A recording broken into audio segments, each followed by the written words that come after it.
तुम्हाला माहिती आहे का, भारतातच नाही तर जगात सर्वाधिक वाघ असलेला जिल्हा म्हणून आपल्या महाराष्ट्रातल्या चंद्रपूर जिल्ह्याची ओळख आहे. नमस्कार विद्यार्थी मित्रांनो, मी समृद्धी. इन्फिनिटी अकॅडमी या चॅनल मध्ये आपलं स्वागत. चंद्रपूर हा जिल्हा वाघांचा नैसर्गिक अधिवास म्हणून ओळखला जातो आणि आता पुन्हा एकदा चंद्रपूर जिल्ह्यातील वाघ जगाच्या नकाशावर झळकण्याची शक्यता आहे. भारतातील 2026 ची व्याघ्र प्रगणना लवकरच सुरू होणार आहे. या प्रगणनेनंतर चंद्रपूर मधील वाघांची संख्या 325 च्या वर जाण्याचा अंदाज वर्तवला जातोय. 2022 मध्ये झालेल्या व्याघ्र गणनेच्या अहवालानुसार इथे 250 वाघ वास्तव्यास आहेत आणि ही संख्या जगातील एकूण व्याघ्र संख्येच्या 5% इतकी आहे.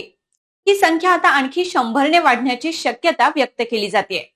त्यामुळे येणाऱ्या काळात चंद्रपूर जिल्हा वाघांची राजधानी म्हणून ओळखला जाईल. अशाच माहितीपूर्ण व्हिडिओसाठी इन्फिनिटी अकॅडमी या चॅनलला फॉलो करा, व्हिडिओला लाईक आणि शेअर करायला विसरू नका. धन्यवाद.